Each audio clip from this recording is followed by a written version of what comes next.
Je tenais à nous excuser pour, l'organisation du premier webinaire qui a été finalement décalé au 27 juillet. Donc nous commençons le lancement de ce webinaire aujourd'hui, et on se retrouve chaque jeudi durant ce mois de juillet, pour les 4 webinaires de ce cycle. Alors aujourd'hui, on se retrouve pour le webinaire «Structurer mes engagements et les opérationnaliser», qui a été organisé par notre partenaire mauritanien Mamadou Dia, qui est le responsable de RSE et DD Mauritanie. Également avec le soutien de nos partenaires, fidèles, Int au Maroc, Placide Douga pour les visuels au Togo. Et enfin, il me reste à vous souhaiter un bon webinaire. Je vais d'abord laisser la parole à Int sur les questions, de la logistique et je reviendrai vers vous pour vous présenter notre modérateur de cette session. Merci à vous.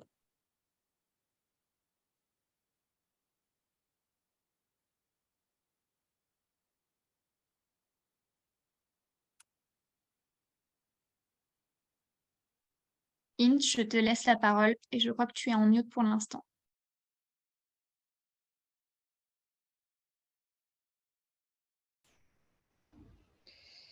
C'est bon? Allô? Oui, c'est bon Int, vas-y. C'est bon, parfait. Alors, merci Anne-Sophie et bienvenue à tout le monde. Alors, pour une meilleure visualisation, nous vous invitons tout d'abord, s'il vous plaît, à vous renommer. Alors, pour ceci, il faut aller sur la partie participants. Vous cliquez par la droite sur votre nom et vous cliquez sur renommer. Votre nom, prénom et soit pays, soit organisation, comme vous voulez.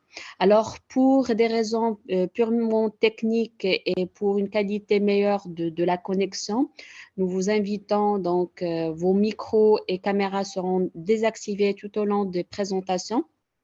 Cela permet donc une meilleure visualisation et qualité de son de nos intervenants.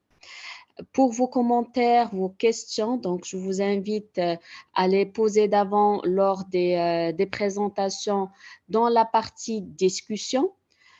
Et par la suite, Cédric va les restituer. Et à la fin donc, des présentations, donc, la parole sera donc ouverte pour le débat et à ce temps-là que vos micros seront activés. Alors, en vous remerciant infiniment pour votre collaboration et je vous souhaite une bonne visualisation de ce webinaire. Merci beaucoup, Int. Donc, n'hésitez pas à vous renommer, nous dire depuis quel pays vous nous suivez et à alimenter la boîte de discussion avec les questions. Il me reste maintenant à vous présenter notre modérateur de cette session, Willy Cédric Foumena, qui se définit comme un spécialiste de la durabilité en organisation. Il est doté d'une formation initiale en sciences sociales qu'il a réalisée à l'Université catholique d'Afrique centrale et à Sciences Po Paris, et en management de la RSE à l'Institut d'administration des entreprises Gustave Eiffel à Paris. Il accompagne aussi bien les organisations de la société civile en gouvernance minière et développement organisationnel, avec par exemple Well Grounded, que les organisations internationales telles que la Banque mondiale, l'UNICEF ou encore la Société allemande pour la coopération internationale, et les entreprises du secteur agroalimentaire et l'agro-industrie, dans la définition de politiques et de l'implémentation de pratiques organisationnelles durables depuis une dizaine d'années. Cédric est basé à Yaoundé, au Cameroun, d'où il s'implique dans le comité de pilotage de RSE et développement depuis plusieurs années. Je laisse la parole à Cédric et je vous souhaite un bon webinaire à tous.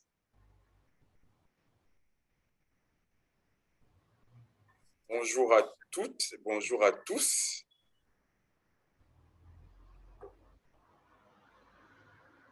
Bonjour à toutes, bonjour à tous. J'espère que vous allez bien. Je suis très heureux de vous accueillir dans cette salle et de modérer ce webinaire. Je remercie tous les membres du COPIL de RSE et développement et toutes les personnes qui ont bien voulu participer à ce webinaire. À ma montre, il est 10h08 en 10h08 GMT, autant pour moi. Donc, nous allons commencer brièvement en rappelant un peu le plan de ce webinaire, le planning de ce webinaire. Donc, comme vous le voyez, nous avons commencé déjà par le mot introductif de RSE et PED et les considérations techniques. Par la suite, je vais brièvement introduire le webinaire en quelques minutes, ainsi que le premier intervenant, qui n'est rien d'autre que Désiré Nikema. Nous allons l'introduire. Désiré qui va faire sa présentation et qui portera sur la RSE et le contenu local de son expérience de membre de la société civile d'une organisation non gouvernementale internationale. Nous en ferons un bref résumé, très bref, et puis nous introduirons Khalid Kéré de la société I Am Gold. Ensuite, nous ferons une brève synthèse et enfin, nous aurons notre débat, comme l'a si bien introduit Int tout à l'heure. Nous clôturerons le webinaire en vous invitant pour les prochaines séances et avec une photo de famille. Merci Int pour la prochaine slide. Voilà, donc en quelques mots, je remercie encore RSE et PED pour la confiance accordée. Les intervenants Khalid Kéré, M. Khalid Kéré et M. Désiré Nikema pour leur bonne disposition à participer et à partager leur expérience. Je vous remercie, vous, pour le temps que vous accordez et la confiance que vous placez en RSE et PED. Et bien sûr, toutes les personnes qui ont contribué de près ou de loin à permettre à ce que ce webinaire ait lieu. Alors, ce webinaire porte sur la gouvernance des entreprises et nous inspirerons du cas du secteur minier en Afrique de l'Ouest, comme je l'ai dit déjà. Bien sûr, la gouvernance, qu'est-ce qu'on entend brièvement par gouvernance? Simplement, c'est une manière de gouverner, d'exercer le pouvoir. Donc, en quelques mots, la question, le fil d'Ariane de nos échanges d'aujourd'hui serait de savoir comment est-ce que la RSE permettrait, justement, à travers ces principes, comme nous l'introduira très bien Monsieur Désiré Nikema, à travers ces principes, permettra justement de mieux gérer l'organisation de manière inclusive et de manière à avoir une bonne entente, une bonne collaboration avec l'ensemble des parties prenantes et avec l'environnement dans lequel se situe l'entreprise. Ensuite, nous avons l'intervention ou l'illustration, le cas de I Am Gold, qui est une entreprise minière basée au Burkina Faso. Cette présentation sera faite par M. Khalid Kéré, que nous remercions une fois de plus. Et les deux présentations essaieront de s'appesantir ou de présenter le caractère accessible de la démarche RSE, puisque c'est le focus, en fait, du cycle de webinaire, comme vous, notre communauté, vous l'avez sollicité il y a quelques mois. Donc, sans plus tarder, je vais introduire M. Désiré Nikema, qui est notre premier intervenant. Alors, M. Désiré Nikema, en 20 minutes, nous présentera, comme je l'ai dit, de son expérience d'économiste des ressources naturelles et de l'environnement, spécialiste en gouvernance des activités extractives. Il nous présentera justement sa vision de la RSE en Afrique de l'Ouest dans le secteur minier et de la différence qui peut y avoir ou que les membres de la société civile, les populations font entre RSE et contenu local. Et il nous donnera son sentiment sur cette différence-là d'approche et bien sûr sur comment est-ce qu'il voit de manière pratique, avec un cas pratique justement, comment est-ce qu'il voit la possibilité de rendre pratique la RSE accessible à tous. Donc, Désiré Nikema est titulaire d'un master international en gestion des impacts des activités extractives et développement de l'Université Gaston Berger et de Saint-Louis du Sénégal et de l'USTM de Nouakchott en Mauritanie. Il a été major de sa promotion. Après avoir obtenu son master en 2016, M. Nikema a été tour à tour directeur technique du cabinet d'études GEM International, puis responsable environnemental et social à Soroubat, Burkina. Et enfin, maintenant, actuellement, il est coordinateur Afrique de l'Ouest de l'Alliance pour une mine responsable au Burkina Faso, qui est une organisation non gouvernementale internationale et qui accompagne les États et les acteurs de la société civile pour mieux gérer les impacts de l'exploitation minière artisanale, semi-mécanisée, mais aussi industrielle. Donc, M. Désiré Nikema, en 20 minutes, nous présentera son exposé. Il est exactement 10h13 GMT à ma montre. M. Nikema, vous avez la parole. Merci beaucoup pour votre contribution, M. Nikema.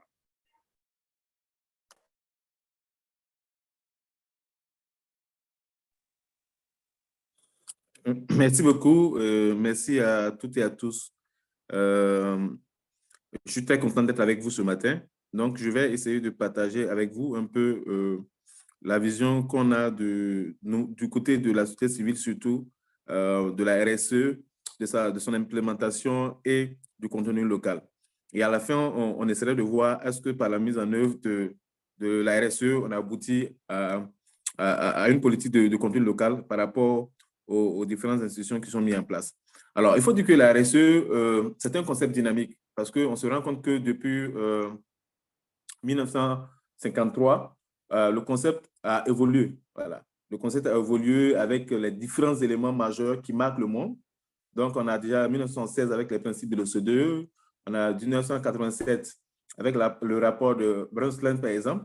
Donc, au fur et à mesure que le monde, de façon globale, s'engage dans de nouvelles dynamiques, la RSE essaie de s'adapter et d'intégrer cette dimension-là.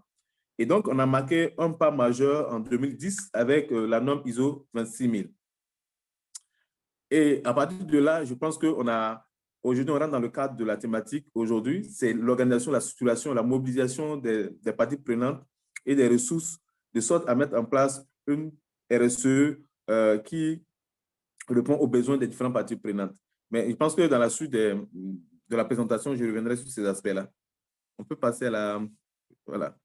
Alors, il faut savoir que la RSE, la question c'est, est-ce un concept, un outil de développement durable ou de greenwashing? Aujourd'hui, c'est la démarche qu'on a au sein des organisations de la société civile en Afrique. Mais je pense que cette question-là, nous allons répondre à cette question, par exemple, par la manière dont la RSE est implémentée par la plupart des compagnies minières en Afrique. Alors, au départ, on voit que la RSE, c'est d'abord un outil d'humanisation. Voilà. Parce que dès le début, vous allez voir qu'avec Henry Ford, la RSE, en son temps, n'était pas forcément un concept qui était pris en compte par les compagnies et les entreprises. Mais la recherche économique était plus liée au gain. Au gain. Tout le monde, l'option, c'était plus le profit, le profit. Mais à un moment donné, on s'est rendu compte qu'on ne peut pas poursuivre le profit sans tenir compte de l'environnement dans lequel les activités économiques se mènent. Nous sommes avec l'environnement, la société. Donc, il faut prendre en compte aussi des dimensions et un concept qui pourrait permettre à ce qu'au-delà de la recherche du profit, on puisse tenir compte des dimensions sociales et environnementales. Et c'est en ce moment qu'on a utilisé la RSE comme un outil d'humanisation dont on a parlé de philanthropie dans la procédure de la recherche du profit. On peut continuer. Donc, l'implémentation de la RSE a débuté pendant que le capitalisme a vraiment été critiqué. Voilà. En fait, ça, c'est déjà le départ parce qu'il y avait déjà un préalable. Donc, l'activité économique existait bien avant qu'on ne parle du concept de RSE.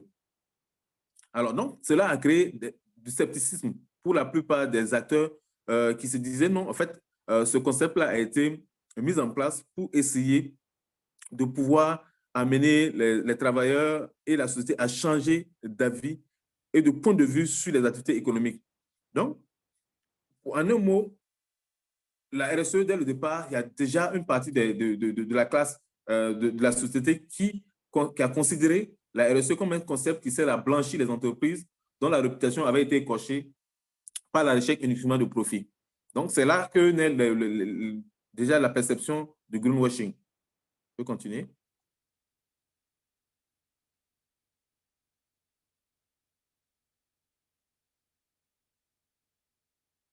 Alors, qu'est-ce qui va confirmer ou infirmer un peu la perception des acteurs sur la question du greenwashing lié un peu à la RSE? Donc là, je me permets de prendre des thématiques, une thématique qui a été développée par le professeur Jérôme Magrin et Van Cleet, Dr. Van Cleet, qui parle de la périphérisation de la RSE. Donc la RSE considérée comme périphérique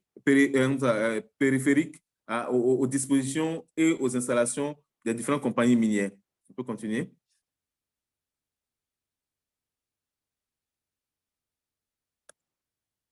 Alors, malheureusement, il faut dire que l'implémentation de la RSE en Afrique, surtout par les compagnies minières, ne s'est pas faite de façon professionnelle dès le début.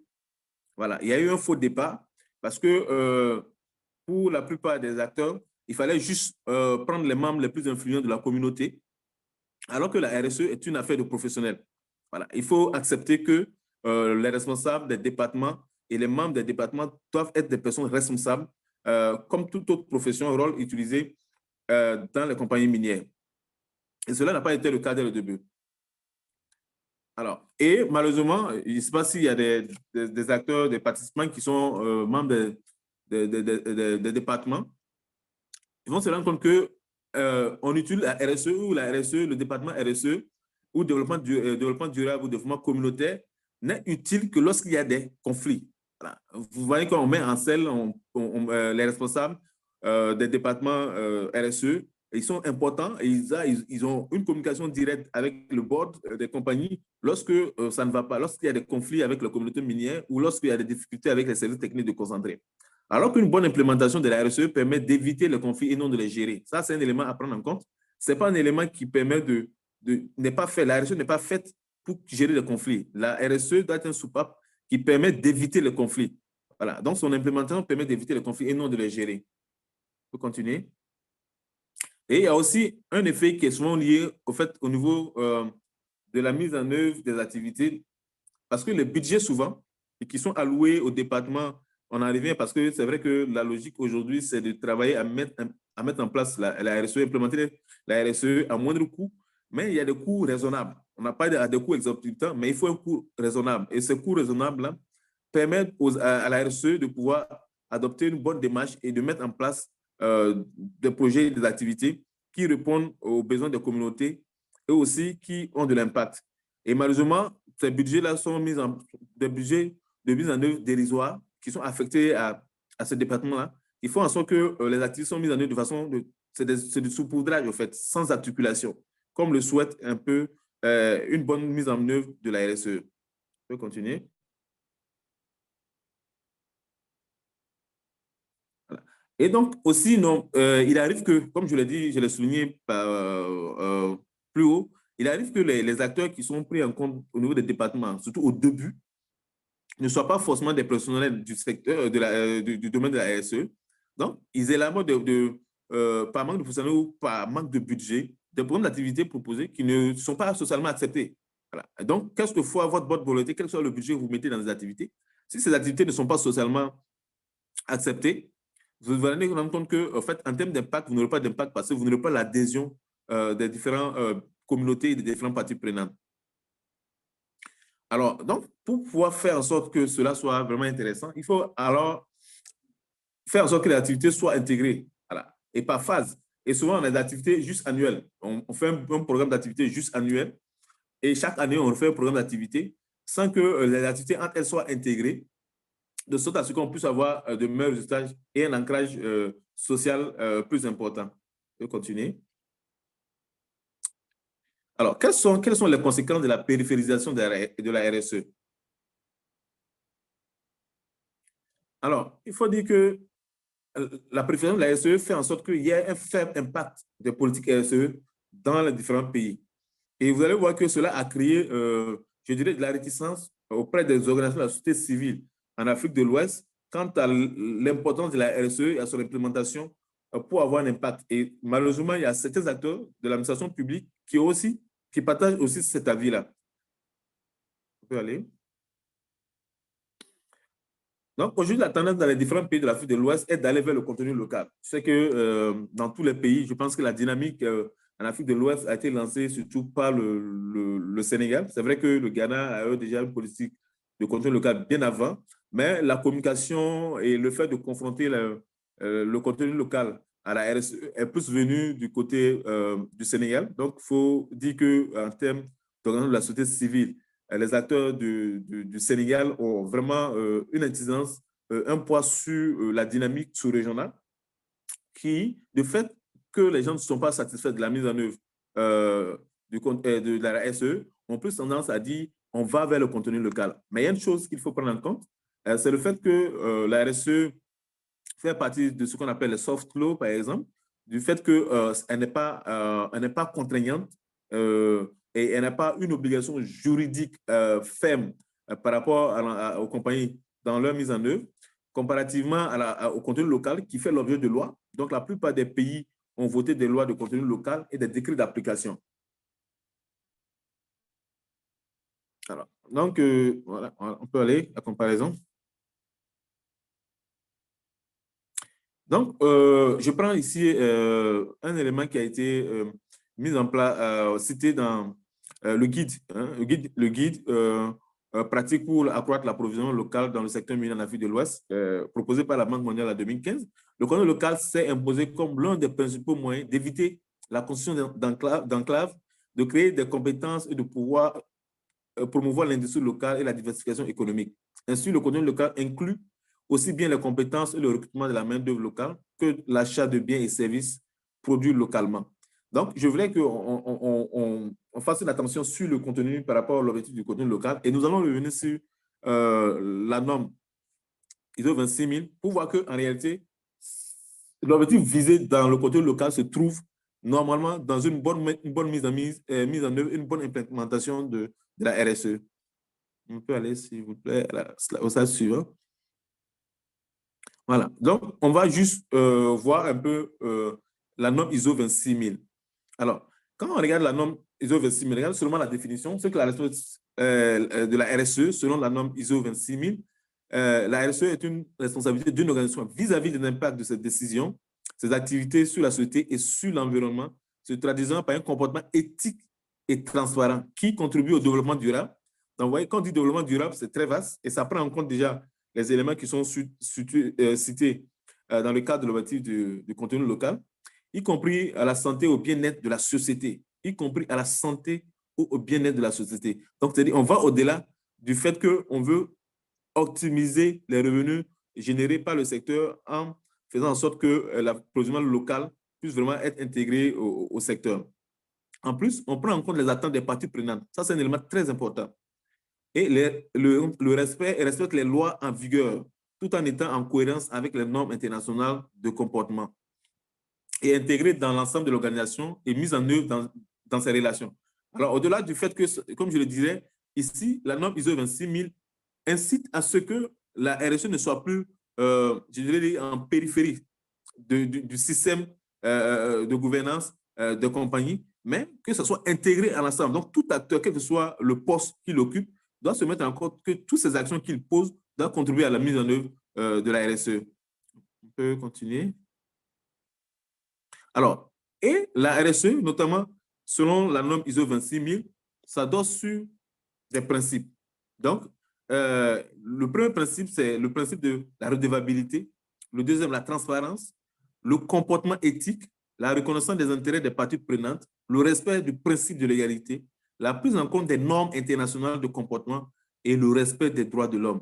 Donc, quand vous regardez ces principes-là, normalement, en fait, il n'y a pas d'aspect qui peut rester en marge selon la mise en œuvre d'une politique ou d'une loi de contrôle local dans un pays donné. Si, et je le dis, hein, si la RSE et la politique de la compagnie est vraiment bien mise en œuvre, hormis le fait que le contenu local reste une loi, c'est-à-dire une obligation, et vous voyez que parmi les principes et la définition de la RSE, le respect des normes, le respect des lois font partie également comme ça, de l'objectif de la mise en œuvre de la RSE. On peut continuer. Alors, cas pratique. Si je prends le cas de Semafo, c'est vrai que Semafo a été vendu à Univo au Burkina, mais c'est un cas d'exemple. Voilà. Il y a d'autres cas, je pense que Khalid va aussi exposer sur le cas de IAM Gold. Mais ici, je prends un cas simple. En termes d'investissement, je dirais que la compagnie Semafo n'a pas eu à investir autant que d'autres compagnies minières dans leur politique de RSE. Mais aujourd'hui, jusqu'en date, Semafo a été l'une des compagnies qui a plus obtenu la licence sociale par rapport aux autres. Simplement parce que dans la mise en œuvre, ils ont adopté une approche qui les permettait pas forcément de pouvoir inventer ou envoyer des activités. Souvent, c'est ça aussi, je dirais, la limite dans la conception des politiques et des activités, des plans d'action des départements de développement communautaire ou de la RSE dans les compagnies, c'est de forcément vouloir transposer des activités qui ont été déjà exécutées ailleurs sans tenir compte du contexte local de mise en œuvre. Alors qu'on s'est rendu compte qu'avec la société Semafo, par exemple, ils se sont appuyer sur les activités existantes, c'est-à-dire les activités que les populations riveraines et les communautés avaient l'habitude de mener. Et sont partis sur cette base-là pour maintenant les renforcer. Voilà. Ils ne sont pas venus dans l'optique d'apporter de nouveaux projets, des actions qui n'ont pas été menées ailleurs. C'est vrai qu'ils ont ajouté, mais ils ne sont pas allés sur la base de nouveaux projets venant d'ailleurs, mais ils sont appuyés sur ce qui existait déjà. Qu'est-ce que les populations avaient l'habitude de faire comme activité? Et comment on fait pour optimiser leur production dans la réalisation de ces activités-là? Et c'est comme ça qu'ils ont accompagné les différentes initiatives. Et quand on regarde en termes de budget, je vous le dis, hein, peut-être que vous allez voir, il y a des compagnies qui ont vraiment mis beaucoup d'argent dans la RSE, mais en aucun cas, je le dirais jusqu'à aujourd'hui, ils n'ont pu avoir la licence sociale que Semafor a eu jusqu'à ce que cette compagnie soit vendue à Endeavor. Donc, c'est un élément très important qu'il faut prendre en compte dans la mise en œuvre de la RSE, et surtout quand on veut optimiser en termes de ressources financières à moindre coût, il faut faire en sorte que ce qu'on envoie puisse être accepté au niveau localement, et aussi faire en sorte que ceux qui gèrent, par exemple, le département de développement communautaire ou de la RSE ne soient pas mis en marge et ne soient pas appelés lorsqu'il y a des conflits. Parce qu'en réalité, comme je l'ai dit, la RSE, telle qu'elle est bien mise en œuvre, elle est bien implémentée, normalement, on ne doit pas avoir des cas de conflit. C'est vrai que c'est inévitable, mais ça doit être comme un soupape qui permet de pouvoir trouver l'équilibre à chaque fois et d'éviter que les situations soient plus compliquées et détériorent le climat de mise en œuvre. Et en ce moment, vous allez voir que, on dirait, hein, et la forme que la Semafor a utilisée, la Semafor a utilisé plus la forme de fondation. Voilà. C'est-à-dire qu'au lieu de parler de département, au lieu de parler de services, ils ont plus parlé de fondation. C'est-à-dire que c'est une fondation qui permettait réellement de mobiliser les ressources. C'est vrai qu'en termes d'ossature, c'est lié un peu aux origines des différentes compagnies, à la perception de chaque compagnie. Mais aussi, ce qui est intéressant, c'est que ça permettait de mobiliser des ressources de la part de tout acteur, même les employés qui étaient en leur sein, qui souhaitaient participer à la politique de développement local de la compagnie, avaient un cadre où ils pouvaient eux-mêmes faire des dons, ils pouvaient initier des activités pour accompagner le budget initial qui déjà était mobilisé au sein de la compagnie, mais en même temps, ne se limite pas juste au budget de la compagnie, parce qu'éventuellement, c'est ce qui fait aussi le problème quand je parlais tantôt de budget de mise en œuvre dérisoire, c'est le fait qu'il y a des contraintes auxquelles les compagnies font face, et donc, elle ne peut pas mobiliser plus que ce qu'elle a. Mais dans cette forme de stratégie, par exemple, ça permet de permettre à d'autres acteurs de pouvoir aussi accompagner, pouvoir aussi réaliser des activités au profit des différentes communautés, et tout en tenant compte aussi des différents aspects et lois en vigueur dans le pays. Et donc, c'est un cas, par exemple, que j'ai voulu citer. Voilà, c'est un des cas que j'ai voulu citer. Je pense que Khalid aussi reviendra sur l'expérience de Sakan, qui est vraiment aussi une très belle expérience. Mais ici, c'est le cas de dire qu'on peut faire en sorte que cela se fasse. Mais comme on l'a dit, on a parlé de diagnostic RSE. En fait, il ne faut pas, dans la mise en œuvre, aller commencer, mettre en place une politique RSE sans une étude de base. Ça, c'est un élément très, très important. Et malheureusement, on ne le fait pas. On fait fi souvent dans la mise en œuvre des politiques RSE d'une étude de base pour comprendre la dynamique locale, comprendre les parties prenantes, la synergie d'action possible, éventuellement, quels sont les antécédents souvent qui sont créés par les compagnies d'exploration avant l'arrivée de la compagnie d'exploitation, qui souvent met à mal la mise en œuvre de la politique RSE. Et cela nous permet d'avoir un document qui sert de base et de savoir comment adapter souvent nos politiques RSE qui viennent forcément souvent de la maison mère et qui ont plus réellement adapté aux réalités et voir quels sont les secteurs d'activité qui existent au niveau local afin que notre accompagnement en termes de développement communautaire puisse aller plus dans le sens de renforcement, d'amélioration de la réduction des pénibilités du travail et de l'amélioration de la productivité des différentes activités qui existent sur place, en plus des apports et d'autres projets connexes et complémentaires qu'on peut apporter. On peut continuer. Voilà. Donc, quand on regarde, je le dis, hein, quand on passe en revue de façon générale la norme ISO 26000 et la politique, hein, j'ai eu à parcourir un peu les différentes politiques de local content, de contenu local, on se rend compte, franchement, quand vous regardez le relatif et comment la norme ISO 26000 est articulée autour de ces 7 principes et de sa définition, on se rend compte que vraiment, la mise en œuvre de la norme ISO 26000 à elle seule suffit pour pouvoir prendre en compte à la fois les aspects spécifiques que les différents acteurs souhaitent prendre en compte dans le cadre de la politique de la loi de contenu local selon les pays, et de pouvoir permettre à la société de pouvoir faire un tour. Parce que là, en fait, vous avez un outil qui regroupe à la fois les différents éléments. Et comme je l'ai dit ici, le caractère qui a poussé les organes de la société civile au niveau de la région ouest africaine à aller vers les politiques de contenu local, c'est vrai que même la dynamique a été impulsée par la Banque mondiale,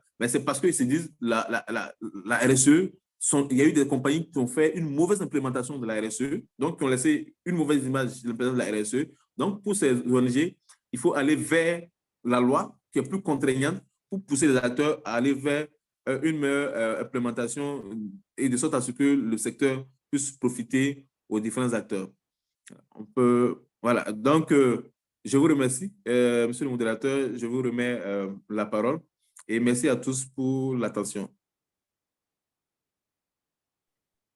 Merci, monsieur Désiré Nikema, pour votre intervention très détaillée, très fouillée, très intéressante.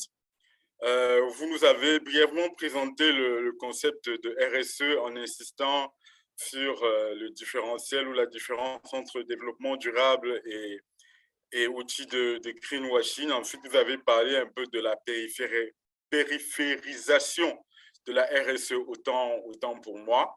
Et là, nous avons terminé pendant plus de 7 minutes en évoquant le cas de la mine de Semafo, une illustration de votre propos, où vous avez démontré justement qu'il s'agit d'un cas de bonne pratique, d'une exploitation minière sans véritablement beaucoup de ressources, avec un département RSE ne mobilisant pas, autant pour moi, beaucoup de ressources, mais ayant obtenu une licence sociale d'opérer.